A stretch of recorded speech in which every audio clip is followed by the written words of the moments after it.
So thank you, everyone, for joining this session, which is focused on the timely topic of the role of AI in advancing healthcare in Africa. You heard in the opening remarks by Dr. Kabada, as well as the previous speaker,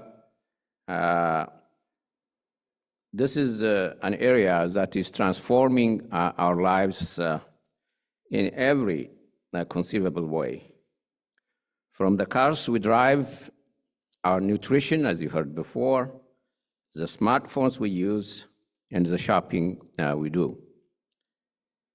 When it comes to healthcare, the possibilities appear to be limitless. Digital technologies collect data on vital signs and other health parameters and transmit them to healthcare providers in real time in ways that were inconceivable just a few years ago. In medical research, AI is used to discover new drugs and to repurpose existing ones.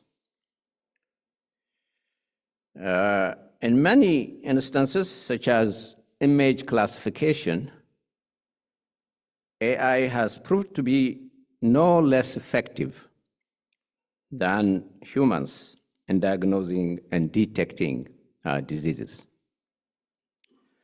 What is remarkable is the speed at which the technology is growing. Generative AI, or Gen AI, such as large language models, or LLMs, large multimodal models, LMMS, these are things we need to have as part of our vocabulary toolkit, are rapidly moving toward what is called artificial general intelligence, or AGI. Whether AGI would ever match or surpass human cognitive capabilities may be debatable, and that is the focus of huge debate now. However, there is no doubt that such advancements are already showing highly promising results.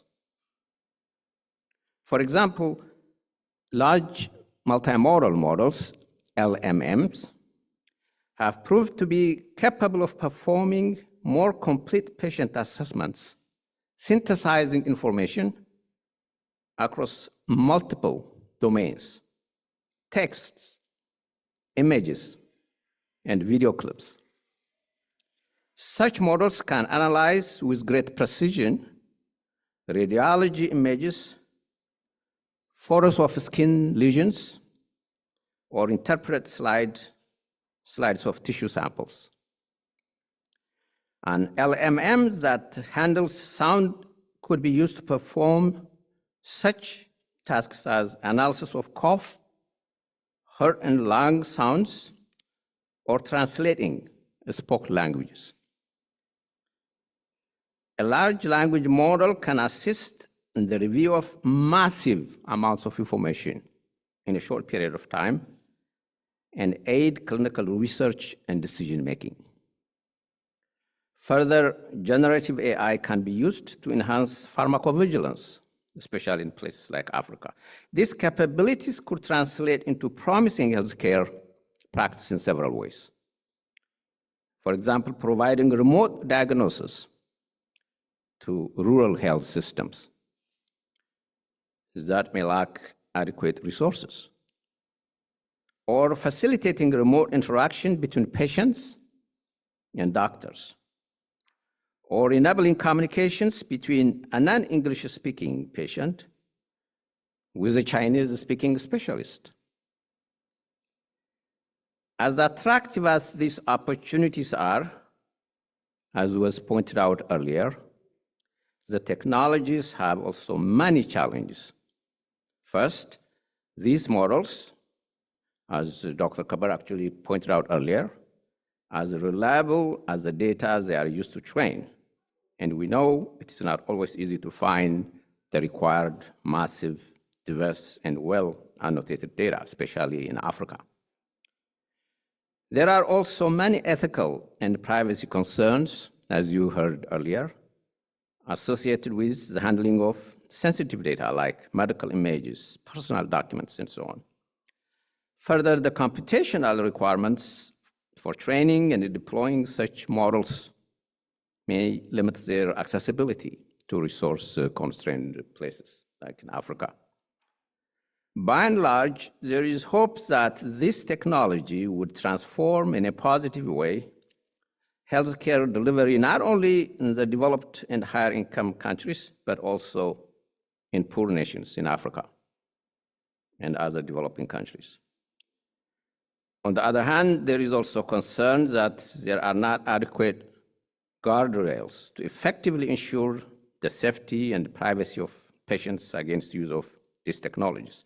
In particular, these concerns are amplified with the implementation of the technology in places where the required infrastructure, trained professionals, and democratic institutions are not well developed.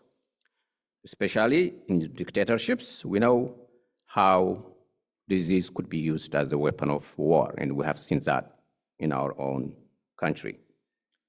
From a philosophical standpoint, many argue that there can be never a replacement for the human touch, for the human dimension. I am a strong believer of that. The empathy, the understanding, and the doctor-patient relationship.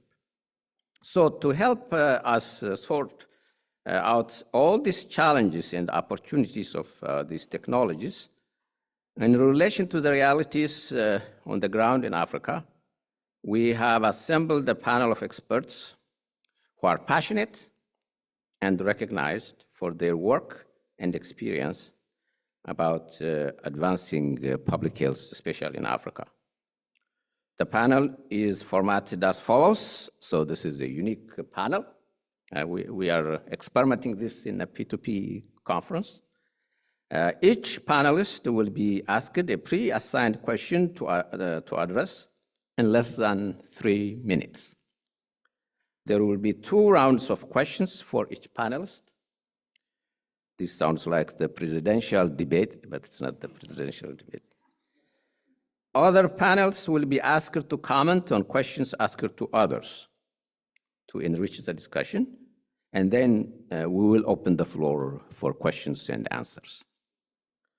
So without further ado, it is my great pleasure to introduce the first panelist, Rachel Dungan, who is Director at Academy Health, who advances innovative, inclusive, and high-impact approaches to health research policy and practice.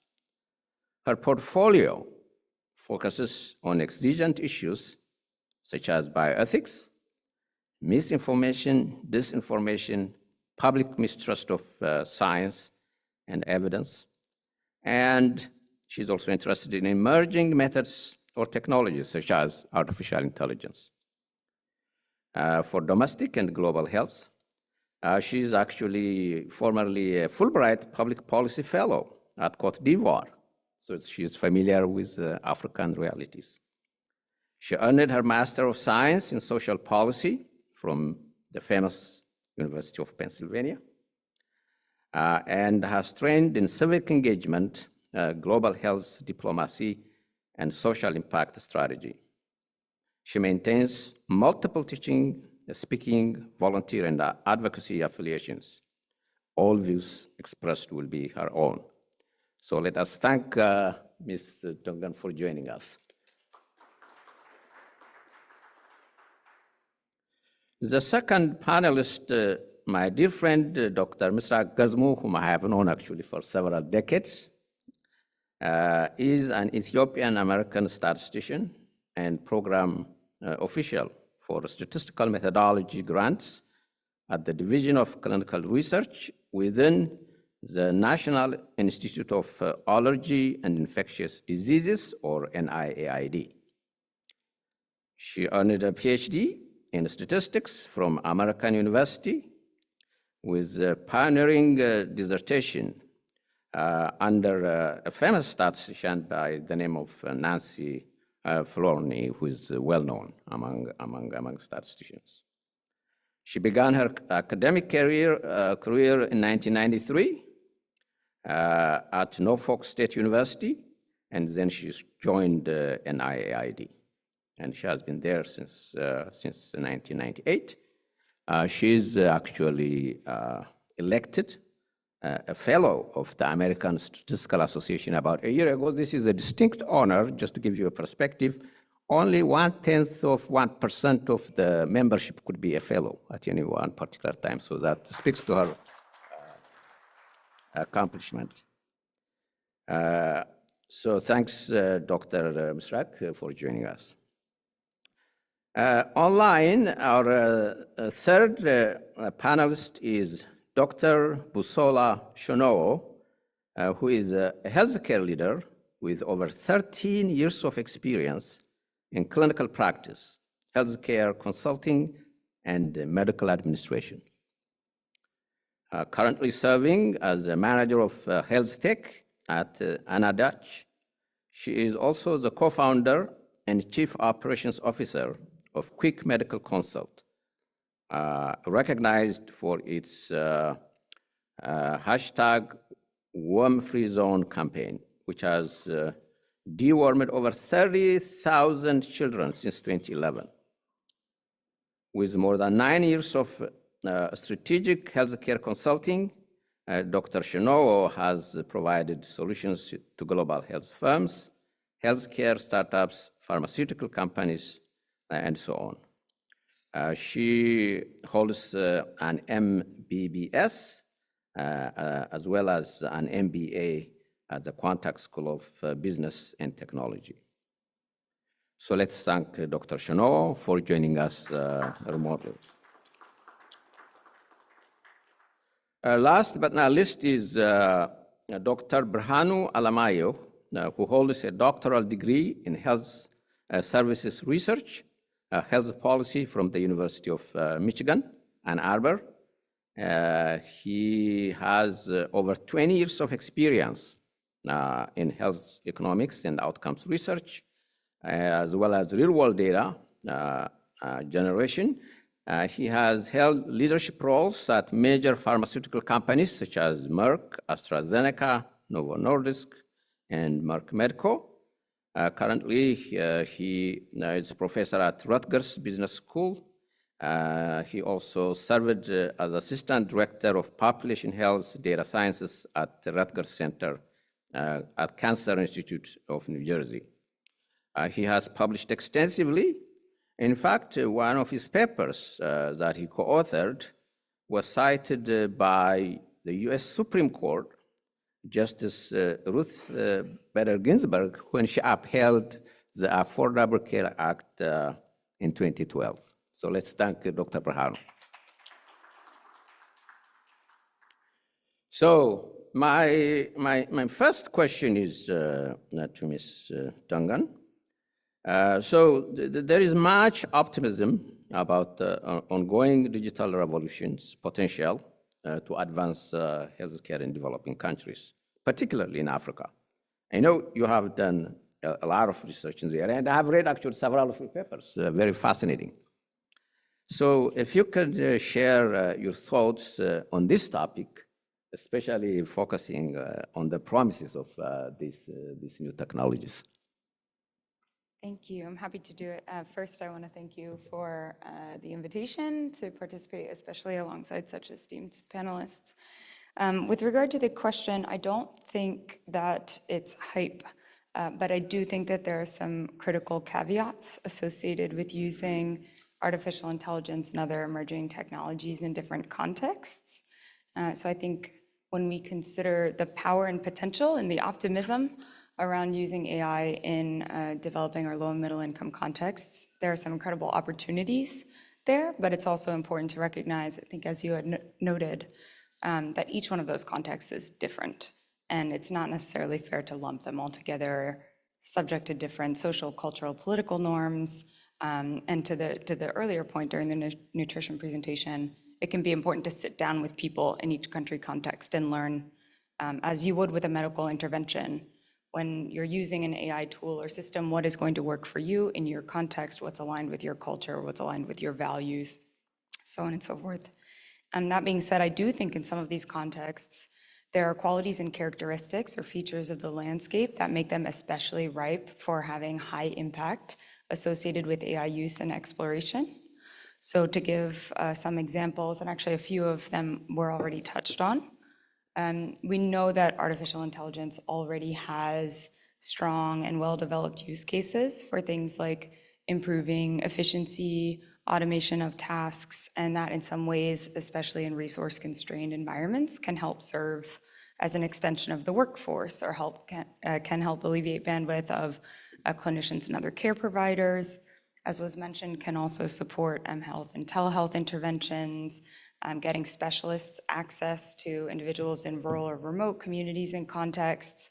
And there's incredible power, especially in settings where the data infrastructure might not be as well established, or the forms of data may be diverse, in being able to quickly collect and gather, even document in some kind of a record, medical data, and then to analyze data taking various forms. And that could be free text from a medical record, that could be images, that could be spoken word, and to quickly synthesize in ways that support care providers in arriving at what is hopefully an accurate diagnosis, and then a personalized and well-tailored or well-curated treatment plan. So incredible power and potential there, and certainly that applies both in some of these developing or low-middle income contexts, but also here. I think what makes some of those other contexts different and especially exciting is that in settings, I'll use the US as an example, where we'll say national or federal systems are seen as being especially bureaucratic, very well established, very hierarchical. There's a lot of tracking and monitoring of data, concern about liability. It can actually be difficult to try and test new uses of tools. It can be very difficult to evaluate tools like intelligence-enabled tools that are constantly evolving over time. And so there's something to be said in some of these contexts that are making space for more entrepreneurial and exploratory uses of AI, because there's the opportunity to be able to explore how some of these tools can have a much, much greater impact and an ability to be kind of agile in uses of those tools in ways that we really just don't have the space and flexibility to here. So in some ways, I could very easily see some of these contexts leapfrogging and being able to, some would say catch up, others would say keep pace or even innovate and be more creative in their uses of AI. Some other things I would just quickly note, I think it's exciting to consider some new, innovative, and creative use cases for AI. So the reference was made to developing new vaccines, new medications, and new formulas for those. But there are also some ways to use these tools that people may be less familiar with. So among them, it can be useful to use AI tools and applications to crowdsource data from different people with different perspectives on a community or ecosystem.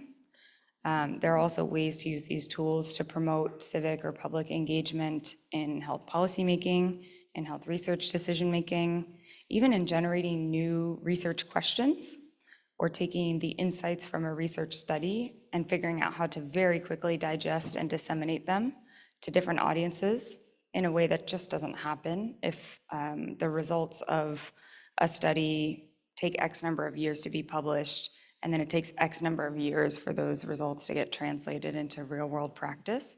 So there's something exciting about AI tools being able to help tailor the ways we communicate research insights to support rapid, responsive, real-world uses of AI.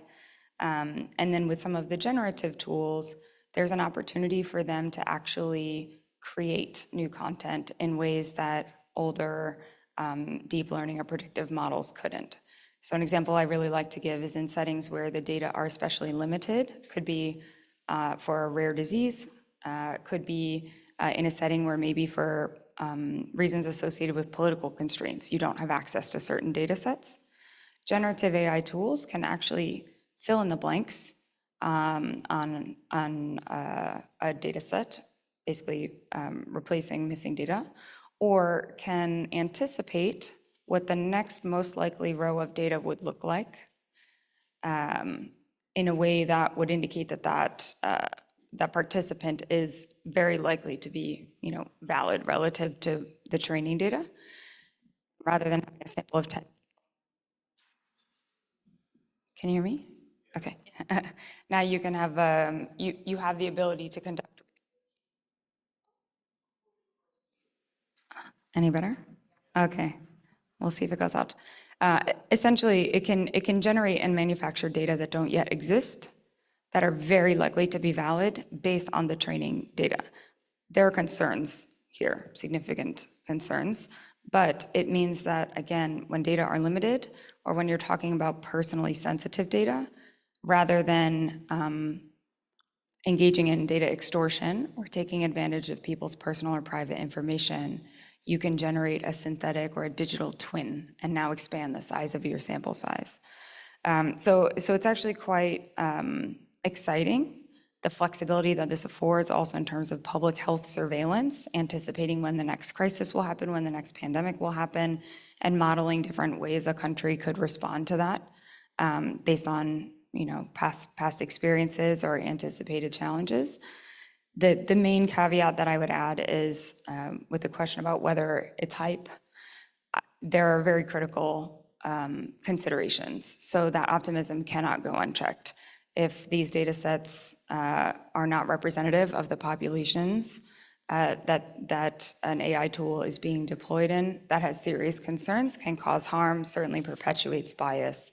And there are concerns here related to personal and other forms of data sensitivity and security.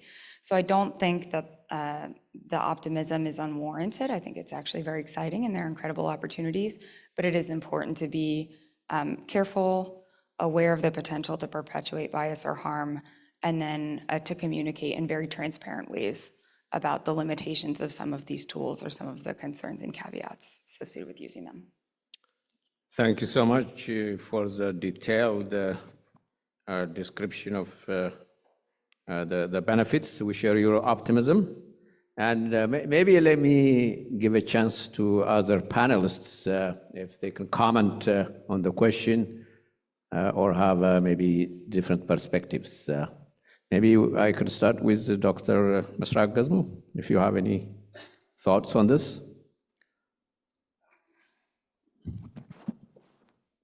So my thoughts on this is artificial intelligence is dependent on data.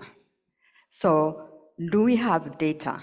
In Africa, there are a lot of data sets, but they are not ready to be used by artificial intelligence.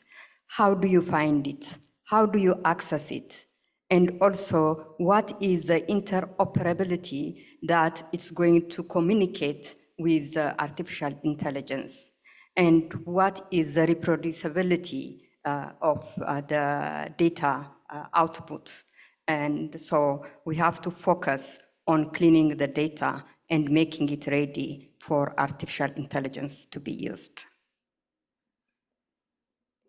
Thank you. Maybe Dr. Chenot, if you want to comment on the previous remark. I think it's okay, but there's a lot of optimism. Maybe you speak up. Can you hear me now? A bit louder. Can you hear me? Yep, that's good. Okay, so I think it's not necessarily hype that there's a lot of optimism about AI, but there are a lot of issues to be addressed in an African setting before AI's potential will really be able to shine here. Thank you. Okay. Dr. Berhanu, any comments? Yes, yeah, thank you for that. Just some skeptical perspective, just related to that. So one important aspect that I can think of is the infrastructure challenges, which, you know, many regions in Africa, as we know, lack the necessary infrastructure, you know, such as the internet, electricity, and all that. So which can hinder implementation of, you know, these digital health solutions, all that. So that's one aspect. The other big one is, I think, the digital literacy, which is there is often a significant gap in digital literacy among healthcare providers and patients. So, which means that the intended benefits may not be realized if users cannot navigate, you know, the digital tools and that kind of stuff. So I think the third, probably biggest concern around that may be the digital, you know, data privacy concerns, which I think has already been mentioned, and sustainability. These kind of things may be the ones that could be added into, you know, the some skeptical perspective. But in terms of the optimistic perspective, I think, you know, the panelists have discussed it well. Maybe one item I think that has already been mentioned is, like, for example, AI-driven analytics can forecast, you know, disease outbreaks, and which will help allocate resources accordingly and all that stuff. So I think these are some of the things that I think. Thanks. Great points. Thank you all. I think that actually takes us to the next pre-assigned question to Dr. Misrag, which was about the challenges of implementing those technologies. Maybe, Dr. Misrag, if you can focus on what measures could be taken to mitigate those challenges that you brought up, as well as those brought up by other panelists.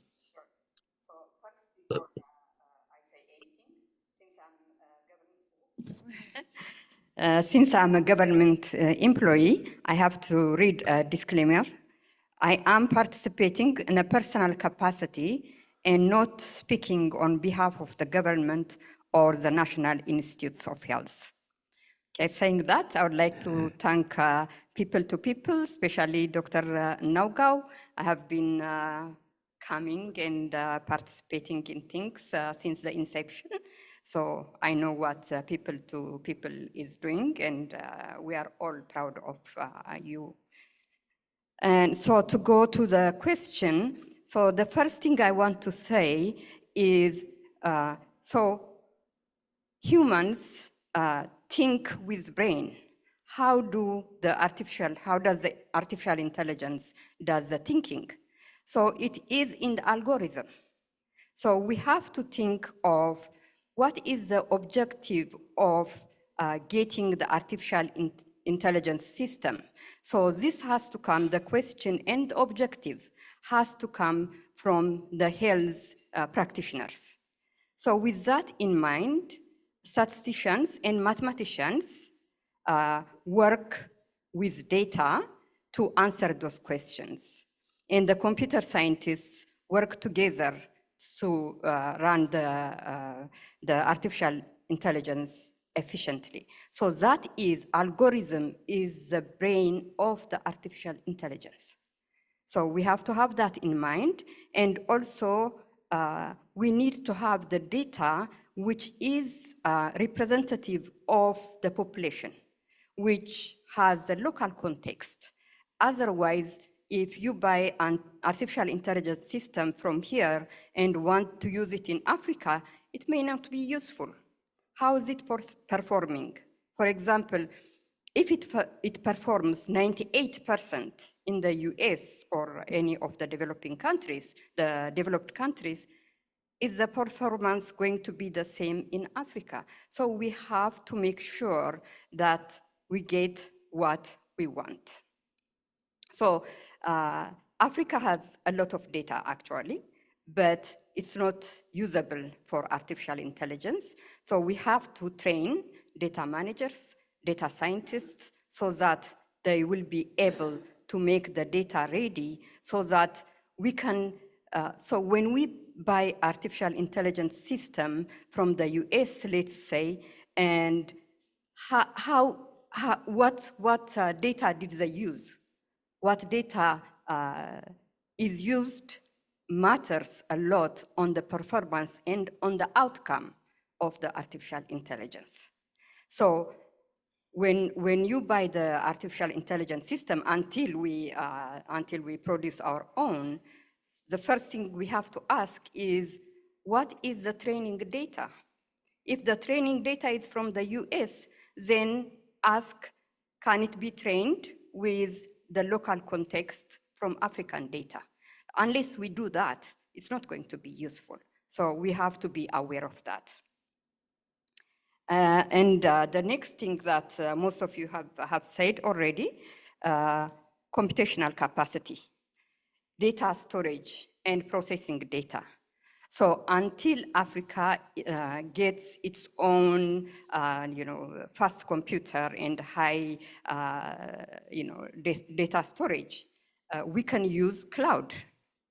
So the cloud computing and cloud storage right now is very important. How expensive it is, I really don't have an idea, but it can be negotiated with the ones who are renting that, like Google or Microsoft and so on. So have that in mind until the African countries have the capability of having that. And the infrastructure is already also discussed, reliable power supply and internet availability. So reliable power supply, since I'm originally from Ethiopia and I know, electricity goes off and on. So even if you are using the cloud computing, so in the middle of processing, if the electricity is going to be cut, then that means all what you have done is lost. So you are going to start again. So this makes it very expensive. What will be the possible solution? Maybe have a generator. And I don't know whether a generator, when it switches to electricity, it breaks. If it does that, then it's another problem as well. So think of how to replace until we get the actual reliable infrastructure. Another one is skilled workers. Skilled workers are very important. So I have started like, you need mathematicians and statisticians. You need computer scientists. You need data scientists, data managers, and so on. So, and I have been involved in biostatistics capacity building in sub-Saharan Africa for the last 20 years.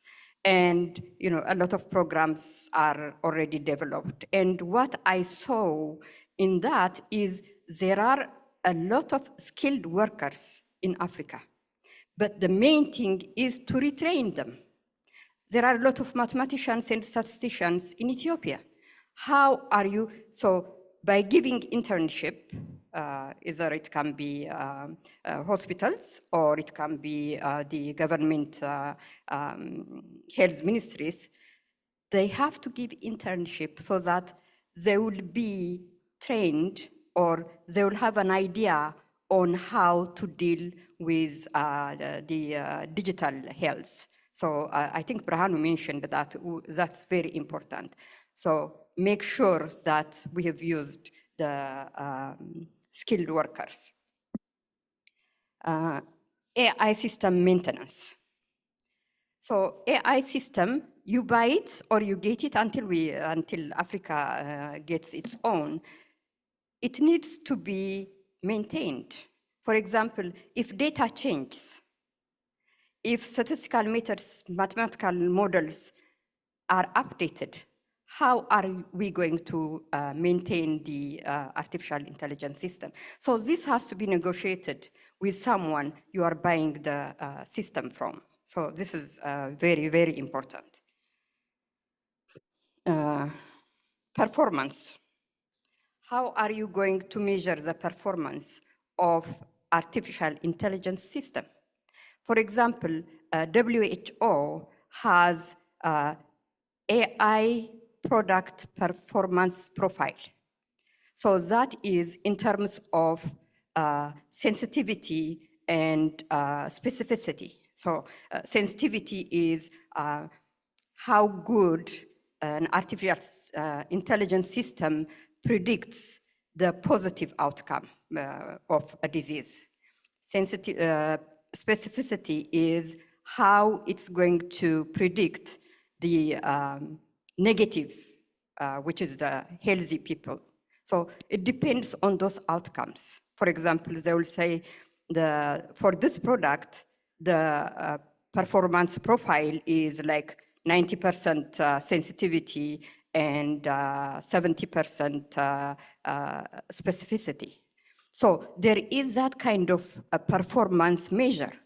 So when you get an artificial intelligence system, you have to make sure what the artificial intelligence system profile is, performance profile is. Because otherwise you don't know how the artificial intelligence is performing. So that needs to be also questioned. And until infrastructure improves, focus on AI applications that can be easily deployed on what Africa has. There are some applications which use smartphone, which is really very useful for African countries. So until the system is developed, I think it will be a good idea for developers and also for the African users to focus on what is available now and work on the future. Thanks, Dr. Masrak. I think you have covered a lot of space. If there is anything that was not covered by Dr. Masrak, others might want to touch on in terms of what measures. P2P is about policy recommendations, so we hope somebody's taking notes. Those are important recommendations to take back. So maybe, Ms. Rachel, would you add anything more to what has been said? I would say first, I think Dr. Misrak touched on all of the things that I think are especially critical on this topic. I was especially struck by and want to reinforce the idea of retraining. Just as the systems need to be maintained over time, the training needs to be maintained over time, especially because more so in the case of generative tools than other tools where you kind of train the system and then it just follows the pattern or follows the formula. Some of these generative tools evolve over time. So as they generate new insights, they figure out how to adjust themselves, and that makes evaluating or monitoring how effective they are over time very difficult, because it's like trying to assess a moving target. That also means that retraining is critically important, because if you train someone to use a specific tool, that tool may be obsolete in short order. So it's important, to the earlier point about digital literacy, to also provide access to knowledge and education about kind of the fundamentals of AI, so that people develop the critical thinking skills rather than just responding to the tool in front of them, to know what kinds of questions to ask themselves when they're trying to figure out what tool should we be using in our setting, how should we set up this system to be effective for the population we serve, and what are some key caveats or considerations that we need to think about in advance. So that kind of training over time and maintaining that, I think, can be very helpful. So I appreciated that point. Thank you. Dr. Chenot is on the ground. Maybe since you might have firsthand challenge, is there anything you want to add to what has been said? Not particularly. She was very thorough. I'd probably address them in my question, but I don't really have anything to add. Yes. How about Dr. Burhanu? Yeah, thanks. I think, yeah, I agree. Dr. Musak has covered almost all topics, but maybe a couple of items that I can add is in terms of data privacy and security concerns. Maybe this is something that we'll discuss at the next panel. I don't know, also including ethical and cultural concerns. On those two aspects, I think establishing a clear data protection guideline that aligns with international standard. This would be critical. And then also, just promoting transparency in the way data is used, and to ensure that users are informed and consent to data collection. That kind of stuff, I think, is also very critical. I think the ethical cultural aspect. I don't know what that mitigation will be, but implementing some kind of ethical guideline that respects, some regional, local, country values and norms, while promoting the responsible AI will be the way to go. But I think it's easier said than done. But I think these are things that should be considered. So thanks for that. Okay, you might have stolen the thunder from Dr. Chenot. So that was actually the question we were gonna pose to Dr. Chenot. Maybe Dr. Chenot, if you can follow on that aspect, especially the ethical challenges that are unique to developing countries, and what measures should be put in place, to safeguard all patient privacy and so on and so forth. Okay, thank you. So there are a number of challenges around privacy. Can you hear me properly? Can you hear me? Yeah, that's good. Okay, so the challenges around privacy in AI and healthcare are unique. They have, because of the conditions we have in Africa, have unique challenges where some of the challenges are usually around data ownership, consent, data security, and bias. So I will just go over each one and how our conditions in Africa make it unique. So for data ownership, who owns the data is a challenge, where patients lack clarity. And this ties into informed consent, where digital literacy is a problem, like Dr. Bahanu had mentioned, where digital literacy is a problem in Africa. You have varying levels of digital literacy, and that speaks to how informed the consent can be, where patients don't fully understand how their data is being used. And in Africa, a lot of countries have weak legal frameworks or enforcing those frameworks. So where laws exist, their enforcement mechanisms may be underdeveloped, or in other cases, there are no government regulations or frameworks or any kind of policies at all in place. So that limits how the ownership is decided upon. And then you have limited infrastructure, which speaks to data security. So a lot of African systems, a lot of healthcare systems lack robust data security infrastructure,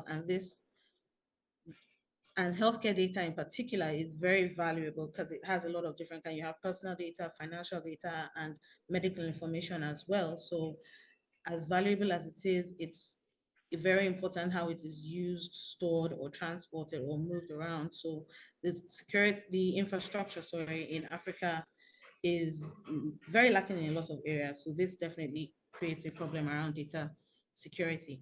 And then cultural sensitivity may cause privacy concerns around bias, where there is not a lot of African context, I would say, in the data that is currently available.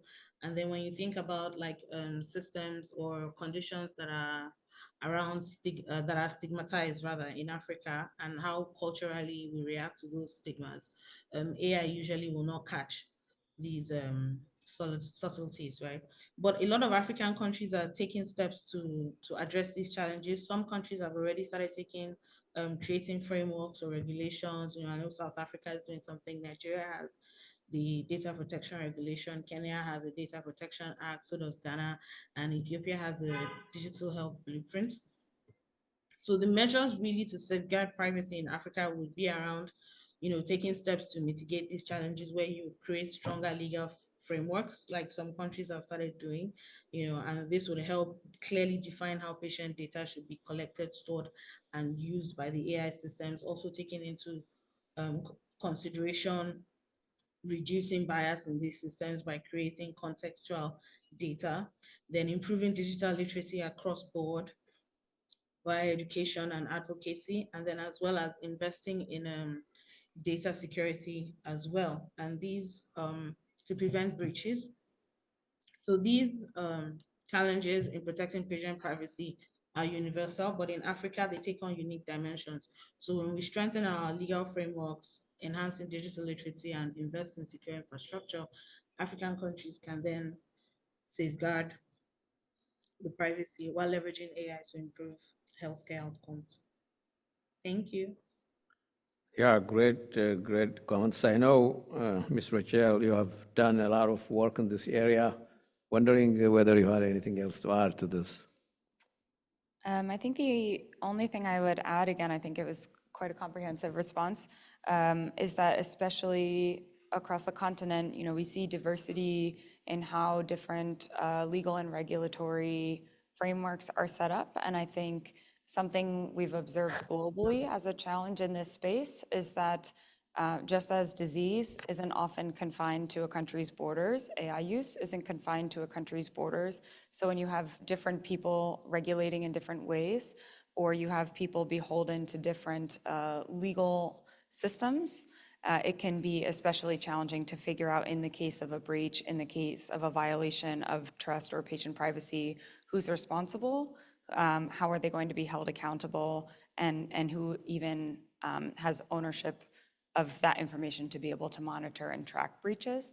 So I think that's something that the global health security and diplomacy community is going to need to keep thinking about, because increasingly we can't just think about this in the context of an individual's country's borders and their sole legal framework.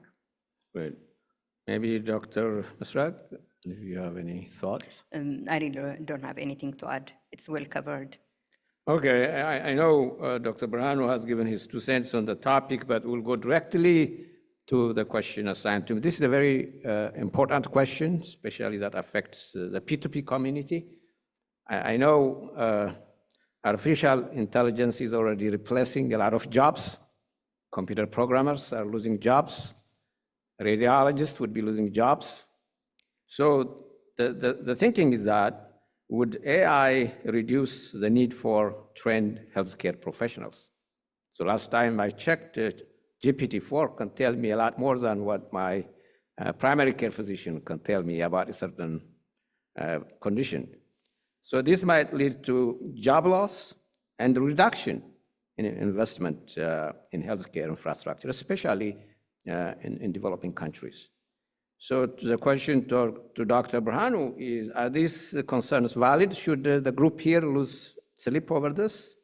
If so, what can be done to address them effectively?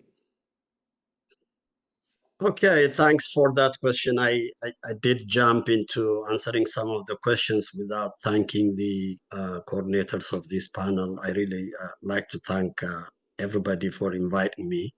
So maybe this is the right time to do that. Yes, the potential challenge AI poses to specifically to the healthcare system, including job replacement, the need for retraining, some of the ethical considerations that just were mentioned could be true, but let's look at it this way. That has always been the case in every industrial revolution, or whenever some disruptive technology innovation happens. So AI is one of them. Actually, people say this is the fourth industrial revolution. So let's think of it as this is a big change. So learning from past disruptive technologies, like computer was a big one, the internet, the World Wide Web, even robotic technologies. If that is any give us any guide, the potential effect AI could bring may include the following. Definitely AI could replace some workers, but more importantly, it will complement professionals. It also may free up workers to do other more productive tasks, or again, more importantly, will create new jobs. So these are the important things to consider. I would say in the context of Africa, AI has the potential to serve as a complement to the human effort rather than a replacement, particularly in the healthcare system. So it is the fact that highly skilled healthcare workers leave the continent in droves. As we all know, Ethiopia is a very good example. And I would say AI has the potential to complement those remaining to serve their communities.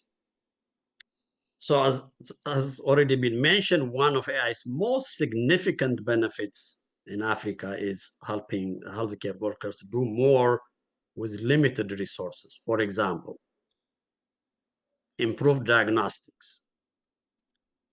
AI can enhance diagnostic accuracy through image recognition, data analysis, by way of helping identify diseases like malaria, tuberculosis, various cancers, that kind of stuff.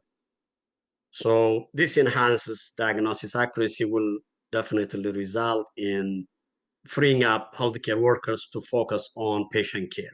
That's a big advantage, and other treatment plans. So this will also create improved efficiency and expand healthcare access. So this is ultimately will increase the demand for skilled professionals, which means that the demand for healthcare workers will be high. There will be more individuals to be trained. The other important aspect to consider is AI guarantees operational efficiency. In automating routine and administrative tasks can reduce waiting time, which will streamline operations and allow healthcare professionals to focus more on patient care. The other important aspect of AI is personalized care, personalized treatment. AI can assist in tailoring treatment plans based on individual patient data, improving health outcomes and treatment adherence and all that. As mentioned earlier, telemedicine is one of the most important things that could be powered by AI. So AI-powered platforms can facilitate remote consultations, making healthcare accessible in rural and underserved areas. So, I can go on and on. So predictive analytics is another area where, you can predict disease outbreaks, and, that is the benefits. But the most important aspect in this case is implementing training programs that help healthcare workers to develop skills to work alongside AI technologies is very, very critical, meaning that this will ensure that healthcare professionals can leverage AI tools effectively and remain relevant in the workforce. So AI can play a very transformative role in that sense. So probably the only exception that I can make in terms of job loss is job loss in certain administrative support positions, that kind of stuff, which I think there could be some kind of mitigation even for that. So if you can train those individuals, with some AI or some IT capabilities, that could be a way to go. But I think just in my closing, the primary significant challenge of AI in Africa may not be job loss. The considerable difficulties are the ones that I've mentioned earlier: the infrastructure limitation, the data privacy, the bias and discrimination, equity, access, ethics. Those are, I think, the biggest issue that I can think of. Thanks for that opportunity.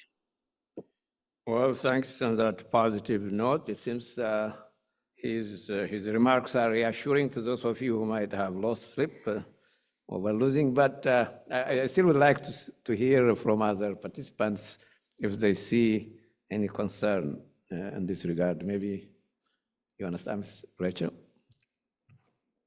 I think my only point to add, I'll let the idealist in me speak just for a moment. In cases where there could be potential job loss, some of the administrative roles that were mentioned, for example, AI also offers an optimistic counterpoint. So if you take, for example, ChatGPT, if wielded ethically and effectively, that can provide people who don't have formal academic training with a knowledge base and a toolkit at their fingertips that otherwise they wouldn't have had. So there is actually tremendous potential to use some of these tools to help upskill people and provide them with a ready-made knowledge base, such that someone who maybe doesn't have the formal academic training to know where to find or how to interpret a systematic review could use a tool like ChatGPT to quickly understand how a field works and maybe to learn a new skill set related to that field. So there is also the potential for these tools to help create new opportunities for people who are moving out of certain kinds of roles. But again, that comes with caveats and considerations associated with ethical and appropriate use. Thank you. So, Dr. Misrak, do you have any remarks on this? I don't see in the short term this being a problem, maybe in the long term. So actually, in the short term, it will make the existing expertise to be used efficiently. So retraining and using them efficiently is important, but I don't think losing a job is a problem in the short term. Dr. Shano, you are on the ground. Do you see any issue, especially in loss of investment in those important areas? Definitely not. Definitely not. I 100% agree. This is not. If you can speak up a little bit.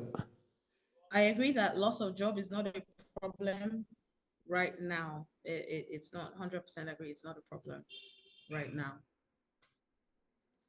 Okay, thank you so much. So let's go to the next question. I think this is Dr. Shino. This was raised earlier by Dr. Misrak and others, the so-called algorithmic bias. This is when we use data, models trained on data belonging to certain communities that might have untoward consequences when applied to communities in other parts of the world. I think this was addressed by Dr. Misrak and also raised by other panelists. It seems it is still a problem, right? So I don't think we have all the data necessary to train those data-hungry models. So maybe, Dr. Shino, if you can tell us a little bit about how serious this concern is in the African context and what can be done to address it. Thank you for that question. I'd say that algorithmic bias is a serious concern in Africa simply because of the uniqueness of our data here and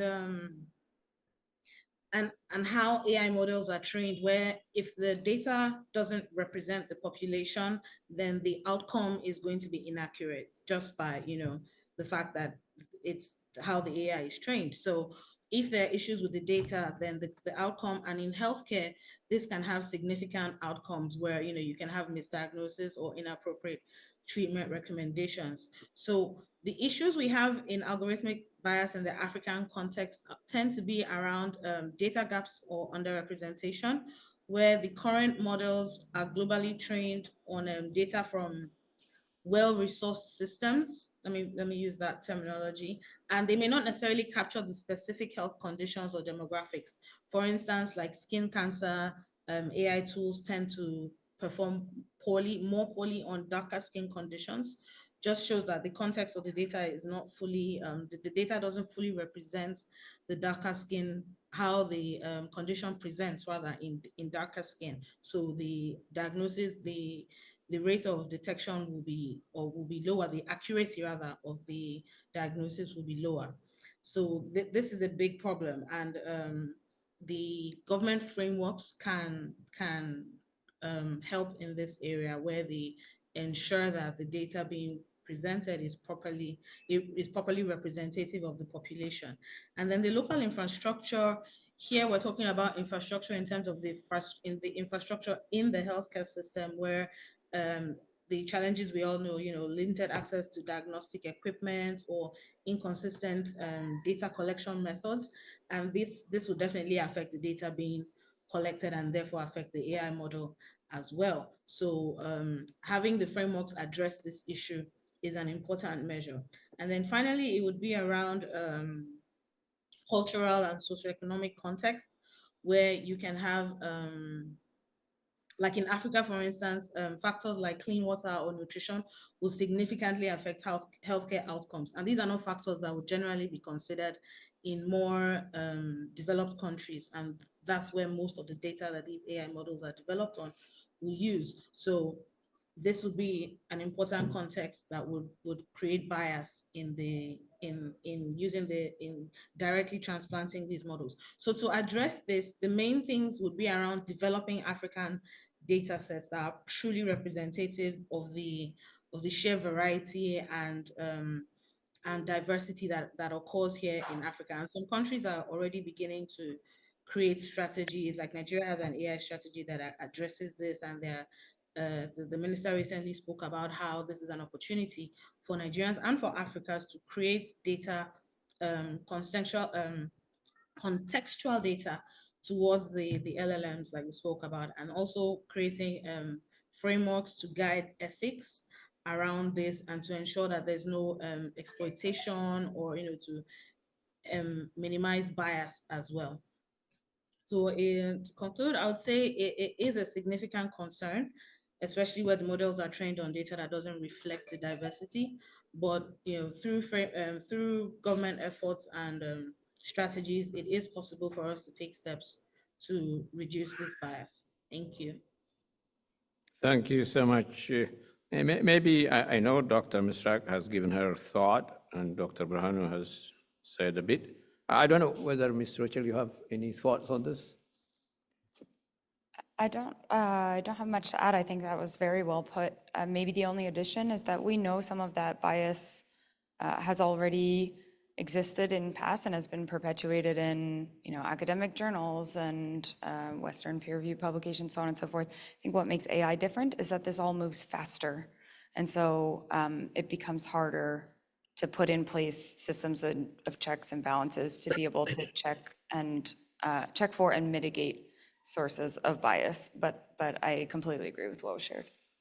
Thank you. So I'm going to go to the next question in the interest of time to Dr. Misrak, because we really need to see a few concrete examples. We have been talking in the abstract so far. So Dr. Misrak, can you provide some examples where AI has been successfully deployed and implemented in Africa or other developing nations? I'll try. Thank you. So the first one is AI to detect TB, computer-aided detection of tuberculosis. It's been used in South Africa and Malawi, maybe in other countries as well.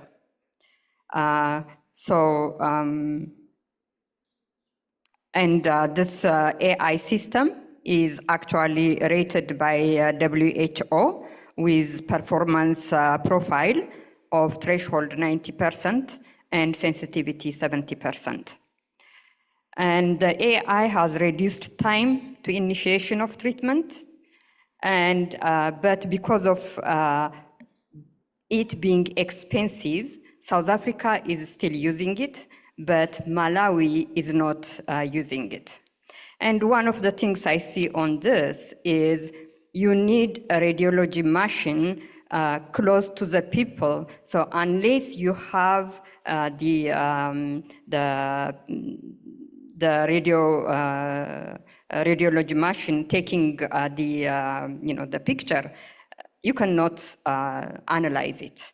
So most of the rural areas in African countries don't have that availability. So even though they have the AI system, but the usability of that system is limited. And the second one is AI for diabetic retinopathy screening. This has been used in Rwanda and Thailand and other countries as well. This is an early detection and prevention of diabetic retinopathy.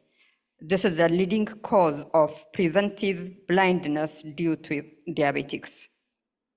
So what they do is they have portable camera. They can take it in any rural country area, and a nurse can take a picture of the retina and then send that picture using the her mobile, and send it to the cloud, and it will be analyzed, and he or she will get it right away. So a person coming from the rural area will get the result right away. And for those who may need further follow-up, then she will refer, or he will refer them. So this has been very effective. So it is also user-friendly. Anyone can do it, that they can be trained easily. In Rwanda, satisfaction with AI screening was high, about 99%, and 63% participants preferred AI over human. So the screening using AI led to accurate referrals from diabetic clinics in Rwanda and high rates of participant satisfaction, suggesting this AI system is practical and acceptable. Therefore, what they did is they used the available and the existing infrastructure to answer the health question, and this is very important. And a third one is drone to deliver treatment and other emergency medical supplies. So this has been used in Rwanda, in Ghana, in Nigeria, and other African countries. And it's important because once you diagnose somebody in the rural area, unless you deliver the treatment, what is the use? And also in Rwanda, they have the maternal mortality. Since they started using this from 2000 to 2016, the maternal mortality has decreased by over 50%. Therefore, it's measurable. So these are the three Thank you. examples. Yeah. Those are great examples. I know we're running fast out of time, but I would like to hear from Dr. Chenot in her country, if there are specific examples that she can share with us. Well, I can share a tool, an AI tool. It's a Nigerian company, so it applies, but they have piloted in several African countries, and it's a speech-to-text tool, and it's focused on helping doctors for clinical note taking. So we all know that EMR taking notes, note taking is really poor especially for doctors here on the continent, where you have a high number of patients to see on a daily basis. So taking detailed notes is a big problem for the hospitals that have transition to electronic medical records. So this tool has really been, it has up to 92% accuracy in over 200 African accents, and most of the doctors who've used it in the pilot were very, very, the note taking improved. It improved efficiency, reduced time for taking notes, and has been very, very successful in its pilots. So that's a Great good example. Yeah, Ms. Rachel, I know you've been to Cote d'Ivoire and other countries, and you have done a lot of research. So are there some examples that stand out to you? There are, but I actually think the ones that would come to mind are very similar to the ones that were already raised related to early detection and diagnosis of TB, or some of the teledermatology examples, or the note-taking one. Thank you. All right, so my next question is actually to you. This is a fairly serious question that people are worried about. what do you think, the risk that authoritarian regimes in Africa especially could misuse AI technologies that are intended for healthcare advancement? I think this is a major concern, and I know points were raised earlier about data ownership in particular. I think there are questions about informed consent and patient kind of rights to their data and how those are used in a country context. There are also larger concerns about private companies or even national governments, and in some cases, those that wield a certain kind of power and control to be able to sell data abroad or to major corporations or in other contexts, and that raises even maybe larger concerns rather than just on the level of an individual patient in a health system. But there are some key considerations there for threats and violations of rights.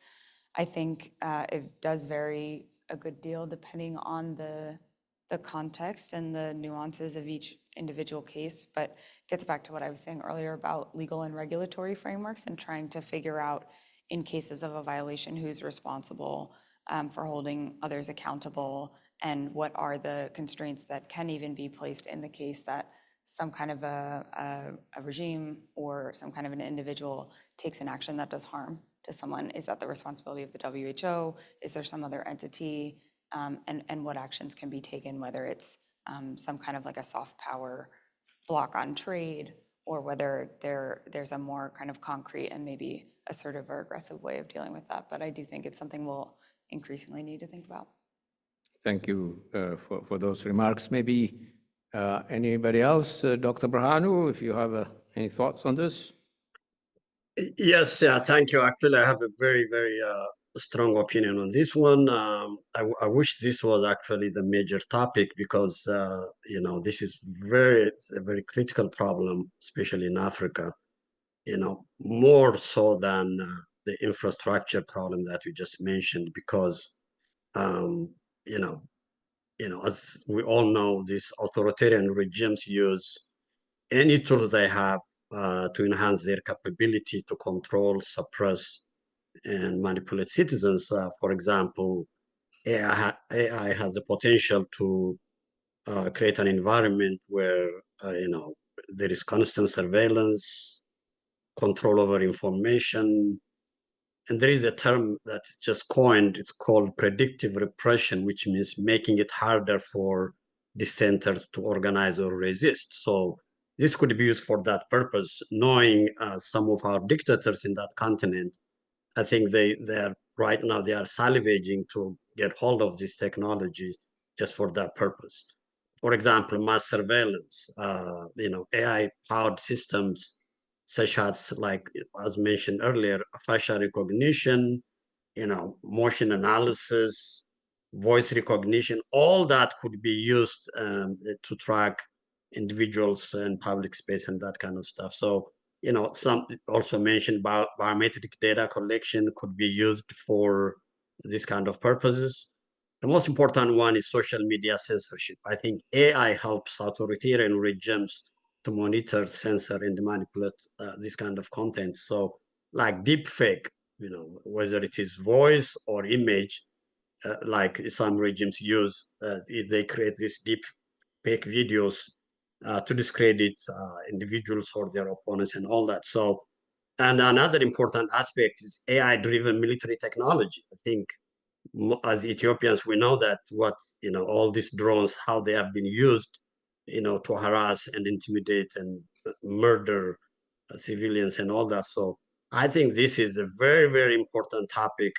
I'm hoping that people to people will have a very extensive discussion on this topic and at another time. So I have a very strong opinion on that one. Thanks for the opportunity. Dr. Shino will not press you to answer this question, but if you choose, you can share remarks. No, nothing to add. Dr. Berhanu spoke about. I was going to talk about Okay, thank you, Dr. Misrak. If you have any comment on this? I have no comment.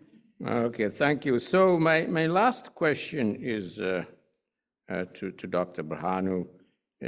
All these things require investment, and also the beneficiaries are those companies with deep pockets, the big tech companies. So how can these companies like Google and Microsoft and so on play a role in fostering AI adoption in Africa? Yeah, thanks for that. So when you mean by big companies, I mean like those, cloud vending companies, cloud computing companies like Google, AWS, and all that. Yes, so that definitely they have a big role to play, especially as mentioned earlier. I think in partnership with governments, academia, international organizations, business, and all that. So I think again the most important contribution that these big companies can provide is again infrastructure development. I cannot stress enough on that, because investing in local data centers, cloud services, things like that to improve internet access will make AI technologies more accessible. So let me say a little bit about the cloud. So the cloud is a very critical infrastructure behind AI. For example, training AI models requires large data sets and, of course, AI optimized cloud computing infrastructure. Without it, there is nothing can be done. So these big companies like Google, AWS, and all that can help in that venture. Cloud-based AI platforms make it easier for organizations to develop AI applications and all that. So I think the cloud infrastructure is extremely important. Cloud computing resources give organizations all sizes a cost-effective way to run and scale AI innovation. So, for example, Google has invested, I think, Dr. Musrak might have alluded to this one. Google has invested heavily in South Africa, establishing its Google Cloud platform uh, region. So, by the way, there are a lot of regions globally, but there is only one region in Africa Google has.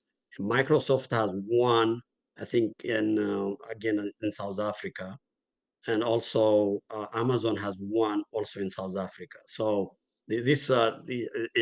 Africa does not have any Google. I mean, there is some presence, but not at the regional level. So Microsoft has also started, it has launched its Azure cloud in Nigeria. I think it's in the process. So this cloud infrastructure is extremely important. So that's how these big companies can help. The other thing is internet connectivity. Internet connectivity is very critical, very important. According to a Google study, they say a 1% increase in internet connectivity is estimated to be associated with about 6% increase in GDP. So that is a huge thing. So if you think about it, like countries like Ethiopia, instead of expanding their internet access, they close internet. Like every time there is a problem, whether it's in Tigray, Amara, or Oromia region, they close. You know what it does? As soon as they decrease their internet access, that means they decrease their GDP. So that internet connectivity is very important. The other statistic that I got from Google was that internet adoption in sub-Saharan Africa in 2023 was about 40%. The projection is around 66% by 2030. So to help in this effort, a lot of infrastructure has to be laid. Just for example, Google has fully funded some initiative to lay a subsea cable that connects Africa to Europe, and another one, Africa with Australia.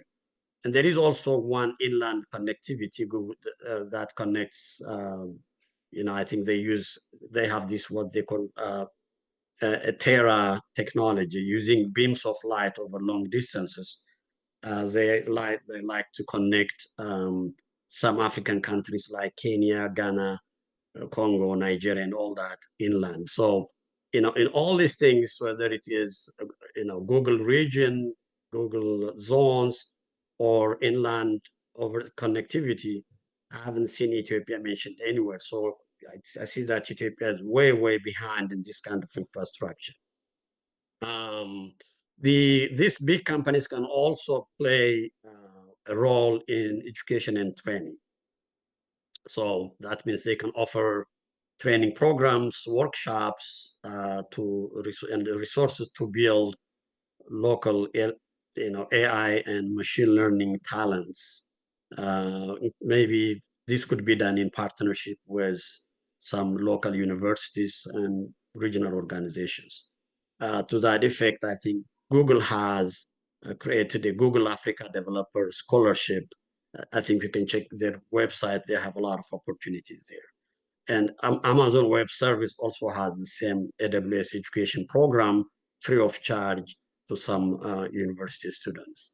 Microsoft Kenya, for example, they have what they call Microsoft Learn. So these are initiatives that big companies do. So another is research and collaboration, and then funding and grants is another one. They can also support in terms of ethical guideline support because they have a lot of experience in that area.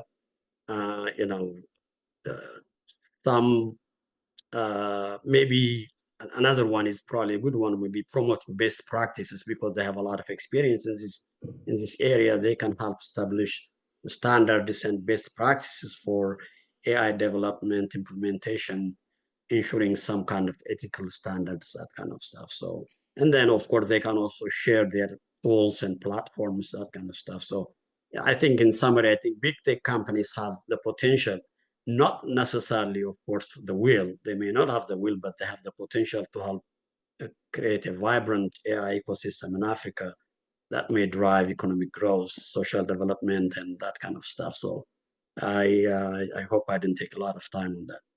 No, I think that's a fairly comprehensive response. Thank you for that. I think we have about 4 minutes before lunch. Maybe we open the floor for discussion.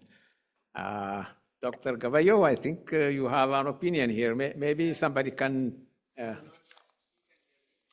I think it's better to use the microphone.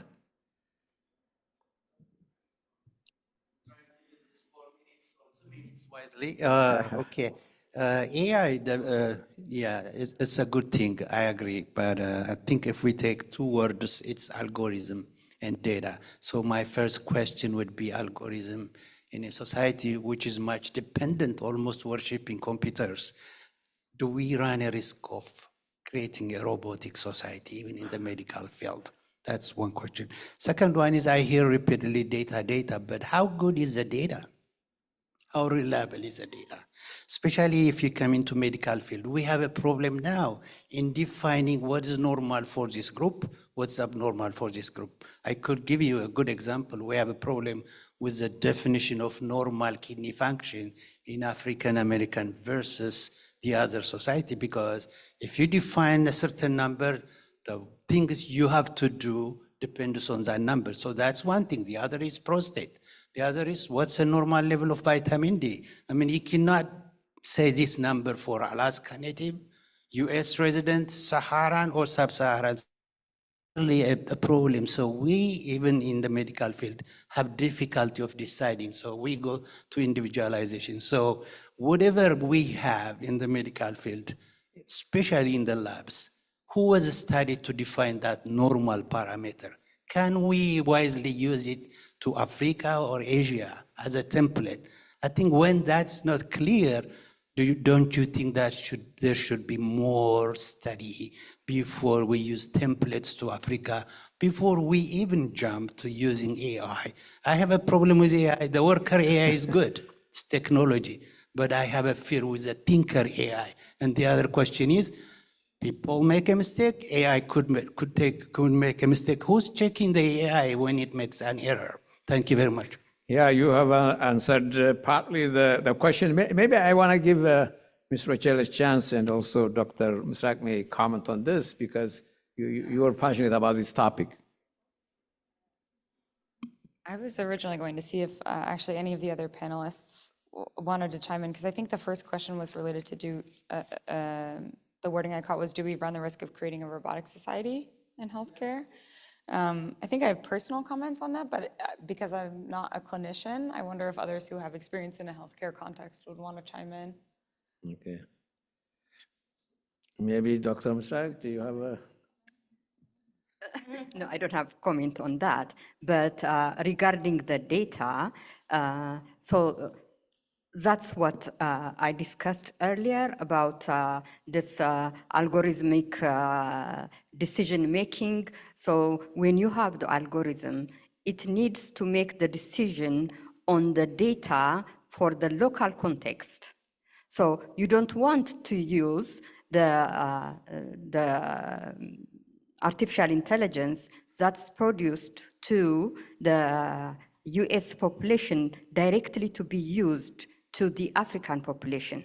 So you have to retrain the artificial intelligence, the machine learning part, the algorithm part, so that it will be addressing the local context, the local data. So the first thing we have to do, the African continent, is what kind of data do you have? And we have a lot of data scientists, African data scientists, that can help on that.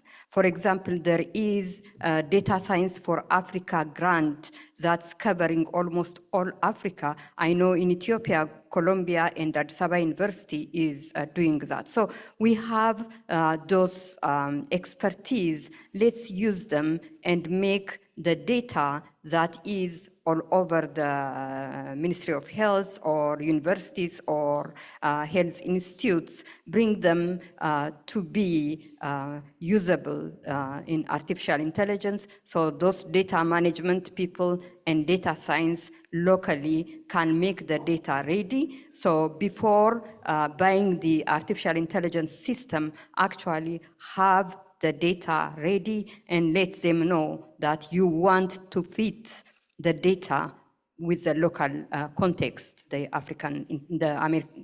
artificial intelligence to be fitted with local context is very important. With that, I think, and let's give a round of applause to our panelists. I hope you enjoyed it. I know lunch is awaiting us, so thank you all. Sorry you cannot join us for lunch, but thank you so much wherever you are.